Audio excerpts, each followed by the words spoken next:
बिस्मिल्लाहिर्रहमानिर्रहीम। अस्सलामु अलैकुम माय डियर स्टूडेंट्स। लेक्चर का आगाज़ करते हैं खूबसूरत दुआ के साथ। रब्बे ज़िदनी इल्मा। My dear students, last time हम लोगों ने पैटर्न ऑफ सेक्स डिटर्मिनेशन देखा था इन प्लांट्स। आज हम फर्दर अपनी स्टडी को कंटिन्यू करते हैं और स्टडी करते हैं एक नेक्स्ट टॉपिक है सेक्स लिंकेज इन ड्रोसोफिला। हम डिस्कस कर रहे हैं चैप्टर 22 और आज हम डिस्कस करेंगे उसका lecture number 17। So let's go to the whiteboard. Yes my dear students, sex linkage in Drosophila. आप लोगों की बुक इस टॉपिक को कुछ इस तरह शुरू कर रही है। यू नो वेरी वेल, हम इस साइंटिस्ट का नाम पहले से जानते हैं, जनाब the great Thomas Hunt Morgan. और he was basically doing experiments in support of chromosomal theory of inheritance. ये सारी बातें भी आप लोगों के साथ पहले हो चुकी हैं। अगर नहीं आपको याद हैं तो थोड़े से माजी के शुरू में जाके अपनी बुक के कुछ पेजेस रोल बैक करें और देखें कि हमने क्रोमोसोमल थ्योरी ऑफ इनहेरिटेंस में थॉमस हंट मॉर्गन के काम को किस तरह से स्टडी किया था। तो बात हो रही है माय डियर स्टूडेंट्स कि उन्होंने 1910 में थॉमस हंट मॉर्गन ने एक्सपेरिमेंट किए in the support of chromosomal theory of inheritance. इसी दौरान में उन लोगों ने different traits of Drosophila study किए। खास तौर पे जो कंट्रीब्यूशन उनकी है वो ये था कि they determined what the presence of sex chromosomes in drosophila. तो इस पर्टिकुलर क्रोमोसोम को आइडेंटिफाई उन्होंने नहीं किया, बल्कि उस पर्टिकुलर क्रोमोसोम के साथ जो एसोसिएटेड ट्रेट्स थे उन्होंने उसकी लिंकेज को भी स्टडी किया और वही बेसिकली हमारा आज का टॉपिक भी है, राइट। तो बात हम करेंगे जॉन ग्रेगर मेंडल। उन्होंने क्या किया था? उन्होंने इस्तेमाल किया था एक plant, Pisum sativum, right.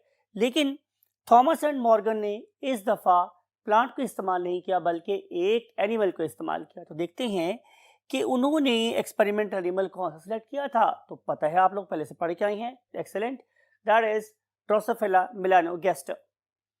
It is the beloved organism, research organism of the genetics. Why? इसको स्टार्ट किया था थॉमस एंड मॉर्गन ने, लेकिन अब भी जेनेटिक्स का एक बहुत ही महबूब ऑर्गेनिज्म है to carry out the process of research in terms of genetics. आखिर ड्रोसोफिला ही क्यों?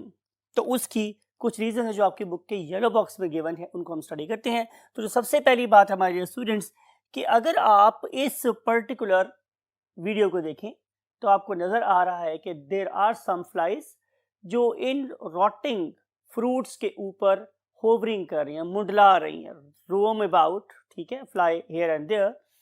और अगर आप देखिए तो ये आपको हर किसी ऐसी जगह पे नजर आ सकती है जहाँ पे फ्रूट का बिजनेस हो रहा है। ये फ्रूट मंडी भी हो सकती है, कोई फ्रूट की दुकान भी हो सकती है, ऐसा भी हो सकता है कि फ्रूट बास्केट जो आप अपने किचन में रखी हुई है उसके ऊपर भी आपको ये वाली फ्लाई मंडलाती हुई नजर आ सकती है।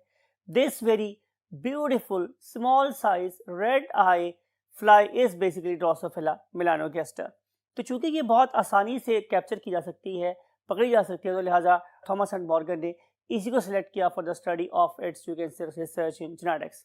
तो पहली बात हमारे पास ये थी कि ये हमारे पास जो फ्लाइज हैं they can be seen very very easily on rotting fruit, या रॉटन या रॉटिंग, वो दोनों वर्ड लिख सकते हैं। तो ये आप लोगों को इन पर्टिकुलर गलते सड़ते फलों के ऊपर नजर आ सकती है। सेकेंड थिंग ये है स्टूडेंट्स के it is not that very active, right. तो इसको कैप्चर करना बहुत आसान है। It was very easy to capture, ठीक है। It can easily collected and captured, right. उसके बाद अगली बात जो हमारे स्टूडेंट्स वो ये है कि इनको पालना बहुत आसान है। They can be cultured very easily. और अगर आप लोगों ने इसको कल्चर करना है तो इसका सिंपल सा तरीका क्या हो सकता है कि आप एक बनाना लें, उसे आप मसलें, राइट, उसे आप क्रश कर लें और क्रश करने के बाद उसे एक जैम की बोतल में रख दें। तो बहुत आसानी से ये वाली flies those have got very sensitive you can से sense of smell particular towards the banana. तो ये खिंची चली आती है फ्लाई टुवर्ड्स द बनाना। तो इसलिए they can be cultured very easily on you can say mashed बनाना। तो इसको मैश बनाना के ऊपर कल्चर करना बहुत ज़्यादा आसान है। लेकिन अगर आपके पास कोई ऐसा फ्रूट है, कोई ऐसा मौसम है कि जहाँ पे आपके पास बनाना अवेलेबल नहीं है, तो ज़रूरी नहीं है, आप लोग इसे किसी और फ्रूट के ऊपर भी कल्चर कर सकते हैं बड़ी आसानी के साथ, and on any other fruit. यानी कि ये बेसिकली एक फ्रूगीवोर है। जब मैं वर्ड यूज़ करता हूँ फ्रूगीवोर, तो इसका मतलब ये है कि ये फ्रूट लविंग है, ये फ्रूट में से सैप को पीती रहती है, ठीक है। फिर अगली बात ये है कि it is not that very choosy organism. इसके लिए हमें कोई स्पेसिफिक किस्म के बड़े बड़े केजेस नहीं बनाने पड़ते हैं इसको रखने के लिए, बल्कि सिंपली जैसे मैंने बोला, आप एक मैश बना लें और आप उसे जैम की बोतल में या मार्मलेट की बोतल में रखें तो ये आसानी से हैप्पीली ग्रो करती है, उसको कोई ऐसी प्रॉब्लम नहीं होती। तो ये लिखते हैं बात यहाँ पर कि it lives very happily, it lives very happily in glass bottles. हाँ, ये है कि नहीं, शीशे का घर पसंद होता है वैसे। Glass bottles of jams and marmalades. You got the point. Then अगर हम देखें तो ये खाती क्या है बेसिकली। सवाल ये है कि अगर ये वाली फ्रूट फ्लाई बड़ी आसानी से बनाना के ऊपर आगे ग्रो करती है, और पर्टिकुलरली आपको याद होगा मैंने वर्ड यूज़ किया है रॉटन, ये रॉटिंग, तो बेसिकली वो वहाँ से क्या खा रही होती है। तो आंसर ये है कि हम लिखते हैं, आप लोगों ने टॉपिक सबसे पहले न्यूट्रिशन, तो it basically feed on yeast. ये तो यीस्ट को बेसिकली खाती है। That was basically feeding on rotting fruits. तो हमारे गलते सड़ते हुए फ्रूट्स के ऊपर ग्रो करती है एक fungus, you know very well, उस फंगस का नाम है saccharomyces cerevisiae, also known as yeast. तो उस यीस्ट पे बेसिकली ये फीड कर रही होती है। इन सारी बातों के बाद जो अगली इंपॉर्टेंट बात मेरे पास ये है कि why Thomas and Morgan selected it, वो ये था कि it has shown sexual dimorphism. It shows और displays what sexual dimorphism. What do you mean by the term of sexual dimorphism? ये तो वैसे मैंने आप लोगों को बहुत दफ़ा पहले बताया हुआ है, फिर दोबारा से रिकॉल कर देता हूँ। सेक्सुअल का मतलब है on the basis of gender, male है या फीमेल है। डाई का मतलब होता है टू। मॉर्फिज्म का वर्ड निकला है मॉर्फोलॉजी से, मीन एक्सटर्नल अपीयरेंस से। यानी कि अगर आप किसी ऑर्गेनिज्म के मेल और फीमेल को डिफ्रेंशिएट कर सकें विदाउट डाइसेक्शन, सिर्फ एक्सटर्नल कैरेक्टर्स देख के, तो हम कहेंगे कि ये सेक्सुअल डायमॉर्फिज्म शो करते हैं। जैसे we have got the beard and moustaches while the girls don't have it. इसका क्या मतलब होगा कि हम सिर्फ चेहरे को देख के बता देंगे कि किसी मेल का चेहरा है या फीमेल का चेहरा है, राइट। इससे सिमिलरली शायद हमारी जो हेयर लेंथ है वो भी काफ़ी डिफरेंट है। आमतौर पे जो हमारी ख़वातीन, उनके हेयर्स लंबे होते हैं, मर्दों के हेयर्स आमतौर पे छोटे ही होते हैं। नेल्स लगी हुई या पॉलिश नहीं लगी हुई। तो मतलब कहने का ये है कि हम सिर्फ एक्सटर्नल अपीयरेंस को देख के बता सकते हैं कि ये मेल है या फीमेल है। तो ऐसे ही फीचर हमें अपनी इस ऑर्गेनिज्म में नजर आते हैं जिसका नाम है ड्रोसोफिला मेलानोगास्टर। आइए देखते हैं कि इन दोनों ऑर्गेनिज्म के अंदर सेक्सुअल डायमॉर्फिज्म किस किस पॉइंट पे देखा जा सकता है। इसके लिए we have to go to the next part of the board. Look at this very diagram. It is not very difficult to draw. आपको सिर्फ और सिर्फ प्रैक्टिस चाहिए होती है। किसी ने मैसी से पूछा था कि आप की ओवरनाइट सक्सेस का राज क्या है, तो मैसी ने बहुत खूबसूरत जवाब दिया कि 17 साल की शबाना रोज़ मेहनत मेरी ओवरनाइट सक्सेस का राज है। तो यही बात यहाँ पर है। ऐसा नहीं है कि ये सारी आर्ट, ये सारा कुछ उन्होंने दिन में सीख लिया है। इसके पीछे ज़ाहिर है क्या होती है, एफर्ट होती है, मेहनत होती है। तो इससे जितने टाइम में मैंने इसको इतने बड़े बोर्ड पे बनाया है, आप इससे हाफ से भी कम टाइम में पेपर में ड्रॉ कर सकते हैं। सो बी कॉन्फिडेंट। ऐसा नहीं है कि आप किसी चीज़ को बनाने के लिए, सीखने के लिए ज़िंदगी में मेहनत करें तो वो मेहनत आपके काम नहीं आती। तो बात आपके पास ये हो रही थी कि ये डायग्राम आपको इस पर्टिकुलर ड्रोसोफिला मेलानोगास्टर की एक्सटर्नल फीचर्स को शो करने के लिए बनाई गई है। For example look at this, कि आपको नज़र आ रहा होगा कि ये जो यू कैन से ऑर्गेनिज्म है, it is smaller in size, ये साइज में छोटा है, ठीक है। और अगर आप लोग उसे कंपैरिजन पे इसको देखें तो ये ऑर्गेनिज्म साइज में बड़ा है। They are of the same age, they are of the same species, mean this is also Drosophila, it is also Drosophila, but this particular Drosophila is male। ये male Drosophila है,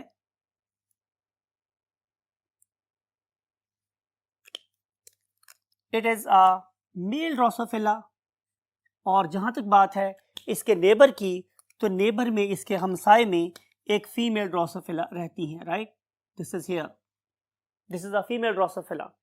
अब आप देख सकते हैं कि जो मेल ड्रोसोफिला है वो साइज में छोटा है और फीमेल ड्रोसोफिला जो है साइज में बड़ी होती है। इनके जो अप्रॉक्सीमेट साइज है it is approximately you can से 3 मिलीमीटर। ये 3 मिलीमीटर का होता है और इससे थोड़ा सा ही ज़्यादा लंबी हमारी फीमेल होती है। Can you find any other difference? Perfect, आपने बिल्कुल सही कहा है कि अगर आप इसके एब्डोमेन की एंड को देखेंगे तो it is bit rounded. Unlike female, आप फीमेल के एब्डोमेन के एंड को देखें तो it is very much pointed. तो आप इन दो डिफरेंसेस को देख के बता सकते हैं कि ये मेल है या फीमेल है। पहला क्या था मेरे पास? साइज, मेल छोटा होगा, फीमेल बड़ी होगी। मेल का जो एब्डोमेन है वो क्या है? राउंडेड होता है, लेकिन जो फीमेल का एब्डोमिनल एंड है इट इज पॉइंटेड वन। फिर तीसरा डिफरेंस जो आपको यहाँ पे नजर आ रहा है वो ये है कि इस पर्टिकुलर मेल के सबसे आगे वाले एंटीना पे एक सेक्स कॉम्ब लगी हुई होती है जो डेफिनेटली आपको यहाँ पे नजर नहीं आ रही। It may be use perhaps for the grabbing of the organism.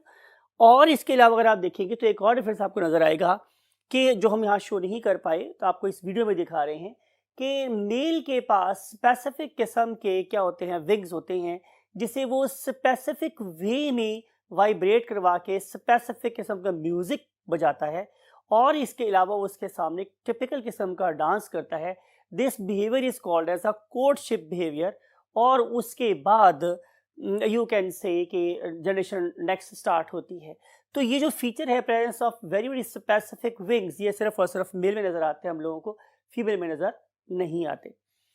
फिर इसके अलावा अगर आप देखें तो आपको ये बात भी नजर आएगी कि ये जो ऑर्गेनिजम्स होते हैं ये चूंकि टिपिकल इंसेक्ट हैं तो इनके पास anterior part is called as a head, second part is called as a thorax, and last part, the largest one, is basically abdomen, and these are basically segmented one। नजर आते हैं हम लोगों को, यूनो के अंदर से सेगमेंट नहीं होता इसका, लेकिन इसके ऊपर जाहिर है कार्टिनस प्लेट्स होती हैं एब्डोमेन के ऊपर भी, right, you know this thing very well.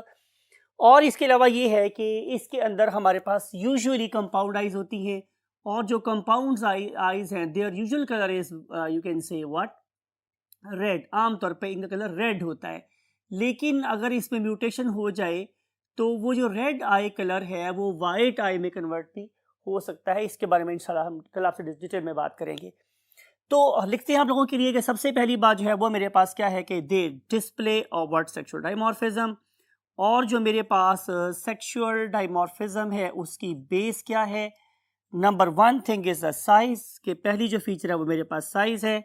तो अगर मैं साइज की बात करूंगा तो that very male is of small size, इसका साइज छोटा होता है।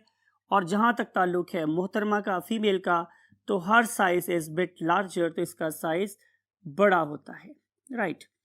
फिर अगर आगे हम चलेंगे तो you can see the difference in their abdomens, कि अब जो मेल है it has got a rounded abdomen, और जहां तक ताल्लुक है फीमेल का, फीमेल का एब्डोमेन कैसा होता है? पॉइंटेड। यू कैन सी, मैंने आपको डिटेल से डिस्कस कर दिया है। और जो थर्ड बात है मेरे पास कि जो सेक्स कॉम है it is present only in male, ये सिर्फ और सिर्फ मेल में प्रेजेंट होती है। अगली बात जिसकी वजह से थॉमस एंड मॉर्गन ने ड्रोसोफिला मेलानोगास्टर को सेलेक्ट किया था वो क्या था? Very very brief generation time. Generation time का मतलब ये है कि अगर एक ऑर्गेनिज्म की हैचिंग अंडे से हुई है तो वो दोबारा अंडे देने तक का जो टाइम है it is called generation time. It includes everything, आपने बहुत डिटेल से पढ़ा है, डेवलपमेंट एंड ग्रोथ वाला टॉपिक, राइट। तो बात हुई जनरेशन टाइम की। जनरेशन टाइम आप लोगों की बुक कहती है इट इज अप्रॉक्सीमेटली 2 वीक, आपकी बुक लिखती है कि इट इज अप्रॉक्सीमेटली 2 वीक, लेकिन मैंने डिफरेंट और जगहों से ये भी पढ़ा है कि इसका जनरेशन टाइम 1 मंथ तक भी हो सकता है। तो आप लोगों की बुक चूंकि अप्रॉक्सीमेटली 2 वीक लिख रही है तो आप इसी को स्टार लगाएंगे और आप इसी को फॉलो करेंगे। Generation time is approximately 2 week. एक और वजह जिसकी वजह से थॉमस एंड मॉर्गन ने इसको सेलेक्ट किया था वो था this particular female definitely after you can say fertilization lay immensely large number of fertilized eggs. Large number of fertilized eggs. ये इंपॉर्टेंट बात है। इसका थॉमस एंड मॉर्गन को क्या फ़ायदा था? इसका फ़ायदा माय डियर स्टूडेंट्स ये होता है कि जितने ज़्यादा आप लोगों के पास नंबर ऑफ ऑब्जर्वेशंस होती हैं, हमारी स्टैटिस्टिक्स ये बोलती है कि डाटा उतना ही ज़्यादा रिलायबल होता है, राइट? अगर मेरे पास पढ़ाने के लिए सिर्फ 2 स्टूडेंट हों और उनमें से एक स्टूडेंट खुदा न खास्ता फेल हो जाए और एक कामयाब हो, तो मेरा रिजल्ट होगा 50%। ऑन द अदर हैंड अगर मेरे पास 100 स्टूडेंट हैं और उसमें से 10 भी फेल हो जाए तो मेरा रिजल्ट होगा 90%। आई थिंक आप कोशिश करेंगे मैं क्या कहना चाह रहा हूँ। तो जितना ज़्यादा बड़ा डेटा होगा उतनी ही ज़्यादा मेरे पास एथेंटिसिटी होगी to explain the effort of the organism और effort of mind in the terms of my class. तो बात हो रही थी कि ये एग ले करते हैं लार्ज नंबर, उनको कलेक्ट करना भी डेफिनेटली आसान होगा, उस पर रिसर्च करना भी आसान होगा। उनमें से अगर कुछ मर भी जाएंगे तो मेरी जो रिसर्च है वो रुक नहीं जाएगी। तो इतनी ज़्यादा नंबर ऑफ फर्टिलाइज्ड एग होने का ये फ़ायदा होता है। फिर हम चलते हैं अगली बात पर कि सिर्फ और सिर्फ फर्टिलाइज्ड एग को ले करने के बाद इनको रेज करना, मीन इनसे आगे जो हैचिंग का जो प्रोसेस होता है, it is again not that much attention you can से सीकिंग। ये नहीं होता कि हम बहुत ज़्यादा तवज्जो दें, बड़ा अच्छा एनवायरनमेंट प्रोवाइड करें, नॉट एट ऑल। ये एक बहुत वाइल्ड ऑर्गेनिज्म है, तो ये बहुत रफ एंड टफ एनवायरनमेंट में भी सक्सेसफुल हैचिंग करता है। और उसके बाद उन पर्टिकुलर जो हैचिंग्स हैं उनके अंदर भी हम, चूँकि वो लार्ज नंबर है, हम अपने मुख्तलिफ जो पैरामीटर्स हैं स्टैटिस्टिक्स के, उनको अप्लाई करने के बाद एक रिलायबल रिजल्ट तक पहुँच सकते हैं। अब हम मूव करते हैं नेक्स्ट थिंग में और देखते हैं कि थॉमस एंड मॉर्गन ने और क्या देखा। So let's move to the next 1/3 of the board. Yes my dear students, बात आपसे कर रहे हैं कि this organism is very very perfect for genetic study. उसकी अगली रीज़न मेरे पास क्या है, लिखा है मैंने आपके लिए प्रॉपर, यहाँ पे एक हेडिंग लगा दिया है कि it is a very very perfect organism for genetic study. आप पूछेंगे वाई, आखिर ऐसा क्यों है? 2 बार तो आपको बता दी हम लोगों ने, लेकिन हम इस वक्त हम फोकस कर रहे हैं अपने ट्रेड्स को। आपको याद है कि हम लोग हमेशा कंट्रास्टिंग ट्रेड्स को फोकस कर रहे होते हैं, टॉल वर्सेस ड्वार्फ हम फोकस कर रहे होते हैं, red eye versus white eye हम फोकस कर रहे होते हैं, apical flower versus axillary flower हम देख रहे होते हैं, constituted pod versus inflated pod. तो हमारे लिए परफेक्ट ऑर्गेनिज्म वो होगा कि जिसके पास more number of contrasting traits होंगे, राइट माय डियर स्टूडेंट्स। तो ऐसा ही थॉमस एंड मॉर्गन ने भी ऑब्जर्व किया। जब वो इस रिसर्च में पढ़े और उनके साथ और लोग इस काफिले में शामिल होते गए, तो उन्होंने अप्रॉक्सीमेटली 85 कंट्रास्टिंग ट्रेड्स ढूंढ निकाले। और उन्होंने नॉट ओनली इनको ढूंढ निकाला, बल्कि वो अपनी इस रिसर्च में इतने ज़्यादा इंटरेस्टेड हुए कि उन्होंने इन सारे के सारे 85 you can say contrasting traits के इनहेरिटेंस पैटर्न को भी डिस्क्राइब कर दिया। तो look at the level of commitment of our forefathers. तो लिखते हैं आप लोगों के लिए कि they hunted 85 contrasting traits, right. Not only उन्होंने इसको फाइंड कर लिया, बल्कि जो इंपॉर्टेंट बात यह है कि उन्होंने उनकी इनहेरिटेंस पैटर्न को भी डिस्क्राइब कर दिया, राइट। तो ये एक बहुत ही, मेरे ख्याल में तो एक बहुत ही रिमार्केबल अचीवमेंट है to find and then study its pattern. फिर उसके बाद माय डियर स्टूडेंट्स क्या था कि लार्वी इसके बड़े शानदार निकलते थे। जब मैं बात कर रहा हूँ इसके लार्वी के शानदार होने की, तो इसका मतलब वही है कि इनको स्टडी करना आसान होता है। व्हेन वी से कि इनको स्टडी करना आसान है, तो इससे क्या मुराद है? इससे मुराद हमारे पास ये है माय डियर स्टूडेंट्स कि लार्वी का नंबर ज़्यादा है। Larvae definitely they will large in number, तो नंबर इज़ हायर, काफ़ी ज़्यादा अमाउंट में तादाद में पैदा होते हैं। और फिर दूसरी बात यह है कि इन ऑर्गेनिज्म मीन जो लार्वी है, they are very easy to dissect, very easy to carry out dissection. इनको डाइसेक्ट करना आसान है। How we can carry out इस डाइसेक्शन, उसके लिए हमें चाहिए है, जाहिर है, एक larvae. Look at this organism, ये हमारे ड्रोसोफिला मेलानोगास्टर का बहुत ही खूबसूरत सा वाइट लार्वी है। और हम क्या करते हैं, इनको वही एक रॉटन यू कैन से फ्रूट की ट्रे रखते हैं, उसके ऊपर आकर ये जो ड्रोसोफिला मेलानोगास्टर है ये एग ले करती है, और कुछ ही दिनों के बाद आपको उसमें ये लार्वी चलते हुए नजर आते हैं। You can C in this video. फिर आपको नजर ये आ रहा है कि हम इन लार्वी को पैक करते हैं, और पैक करने के बाद हम इस्तेमाल करते हैं 2 डाइसेक्टिंग नीडल्स। ये आपको नजर आ रही है यहाँ पर, दो डाइसेक्टिंग नीडल्स। और फिर हम क्या करते हैं कि हम इस पर्टिकुलर लार्वी को रखते हैं इस पर्टिकुलर माइक्रोस्कोप की स्टेज पर, जिसका नाम होता है dissection microscope. Then we just place these two needles in this position and then drag them apart, और उसके रिजल्ट में ये आसानी से डायसेक्ट हो जाता है. सवाल ये है कि हम इस पर्टिकुलर आर्मी को डायसेक्ट करना क्यों चाहते हैं? बिकॉज कि हम निकालना चाहते हैं, एक्सट्रैक्ट करना चाहते हैं उसका एक बहुत ही important gland, and that very gland is called as salivary gland. Is called as what? salivary gland. अगली बात ये है कि ये salivary gland हमें दिखता कैसा है. तो लुक एट दिस. हम लोगों ने इस पर्टिकुलर आर्मी को डायसेक्ट करने के बाद ये salivary gland आपको बाहर निकले हुए दिखाएं. Look at their shape. ये बैलून की तरह से होते हैं और ये इसके एसोफेगस की दोनों साइड्स पे अटैच होते हैं. राइट. यू कैन सी कि आप लोगों को ज़िंदगी में कभी रिसर्च करना चाहें तो इस तरीके से हम salivary gland को बाहर निकाल सकते हैं. अगली बात ये हमारे स्टूडेंट्स कि आखिर हम लोग salivary gland को निकालना क्यों चाहते हैं? उसमें ऐसी कौन सी खास बात है जिसके लिए हम इसको इतना ज़्यादा दुख देते हैं ऑर्गेनिज्म को? तो आंसर ये है हमारे स्टूडेंट्स कि हम इन पर्टिकुलर salivary glands को जब स्टेन करते हैं तो हमें नजर आता है कि इसके अंदर बहुत ही जायंट किस्म के, look at this particular you can से अगेन इमेज, यहाँ पे बहुत ही जायंट किस्म के हमें नजर आते हैं chromosomes. Usually it is very difficult to observe the chromosomes. और फिर जो क्रोमोसोम्स होते हैं आमतौर पे वहाँ पे एक ही यू कैन से जीन की एक ही कॉपी प्रेजेंट होती है, लेकिन यहाँ पे ये जायंट क्रोमोसोम में जो जीन्स हैं वो अपनी रेप्लिकेटेड फॉर्म में बिल्कुल साथ साथ प्रेजेंट हैं. यानी कि एक ही पर्टिकुलर पॉइंट पे एक ही जीन के हमें नंबर ऑफ कॉपीज नज़र आ सकती हैं और वो बहुत खूबसूरत वे में क्या होती है, स्टेन होती है, नज़र आती है हम लोगों को कि ये एक पूरे का पूरा जो बैंड है ये एक ही पर्टिकुलर जीन का है, दूसरे जीन का है. तो वो बहुत खूबसूरत से पैटर्न नज़र आते हैं हमें जब हम उसको स्टेन करते हैं. आप लोगों के लिए समझाने के लिए यही बात ज़्यादा मौजूद नज़र आती है.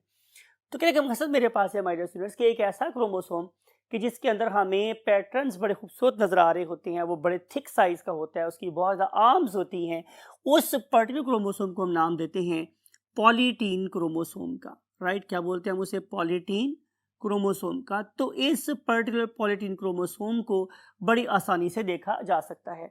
मज़ीद ये माय डियर स्टूडेंट्स कि जब हम इनके नॉर्मल सोमैटिक सेल्स को देखते हैं तो ये पता चलता है कि इनके अंदर 4 पेयर्स ऑफ क्रोमोसोम्स हैं. क्या है? 4 पेयर्स ऑफ क्रोमोसोम्स हैं. यानी कि अगर मैं आप लोगों के लिए ये इमेज लगवा रहा हूँ, आप देखेंगे तो यहाँ पे 3 पेयर क्रोमोसोम के ऐसे हैं जो मेल और फीमेल में बिल्कुल एक जैसे हैं. आपको पता है हम क्या बोलते हैं? एक्सेलेंट. उन्हें बोलते हैं ऑटोसोम. तो इनमें से जो 3 पेयर्स हैं they are called as what? Autosomes. लेकिन इनका जो 4th पेयर है वो मेल के केस में कैसा है? XY है. यानी कि लुक एट दिस डायग्राम कि X क्रोमोसोम बड़ा है और Y क्रोमोसोम उससे काफ़ी छोटा है. जहाँ तक ताल्लुक है फीमेल का, it is basically showing XX chromosome as a 4th pair. तो इन 8 क्रोमोसोम को स्टडी करना आसान है एज कम्पेयर टू कि मैं 46 क्रोमोसोम देख रहा हूँ. राइट. तो इन सारे फीचर्स की वजह से थॉमस एंड मॉर्गन ने ड्रोसोफिला मेलानोगास्टर को यूज़ किया एज एस एक्सपेरिमेंटल एनिमल. फिर हमने एक प्रोग्राम शुरू किया जेनेटिक्स में, उसका नाम था ह्यूमन जीनोम प्रोजेक्ट. उस ह्यूमन जीनोम प्रोजेक्ट के अंदर हम लोगों ने डिफरेंट ऑर्गेनिजम्स को अपनी यू कैन से जीनोमिक कंपैरिजन के लिए स्टडी किया. उसमें एक ऑर्गेनिज्म ये भी था, that is Drosophila melanogaster. Right. तो इस पर्टिकुलर ऑर्गेनिज्म का भी हमने पूरे का पूरा एंटायर जीनोमिक सीक्वेंस कर लिया है. राइट. इस पर्टिकुलर ऑर्गेनिज्म को लेकर हमारे Thomas and Morgan you can से ग्रेट साइंटिस्ट ने बहुत से एक्सपेरिमेंट किए. आपने कुछ स्टडी किया हुआ है, फर्दर और स्टडी करेंगे कि कैसे सबसे पहले इन्होंने क्या किया. रेड आइड ऑर्गेनिज्म लिया. इनके पास पहले वाइट ऑर्गेनिज्म था ही नहीं, फिर अचानक एक वाइट ऑर्गेनिज्म प्रोड्यूस हुआ और फिर उन्होंने इस पर्टिकुलर वाइट ऑर्गेनिज्म का जब रेड ऑर्गेनिज्म से क्रॉस कराया तो उसके रिजल्ट में सारे के सारे रेड ऑर्गेनिज्म प्रोड्यूस हुए. तो उन्होंने ये कंक्लूड किया कि basically red organism, red I colour is dominant over white I colour. इस पर्टिकुलर ऑर्गेनिज्म के ऊपर फर्दर क्या क्या रिसर्च हुई उसको हम स्टडी करेंगे इंशाल्लाह कल. और हमेशा की तरह बोलता हूँ कि till that time take very good care of yourself and your great parents. और जब कभी दुआ कीजिएगा, जब कभी नमाज पढ़ेंगे, दुआ करेंगे तो हमें भी जरूर याद रखिएगा. आई वांट टू से यू अल्लाह हाफिज़.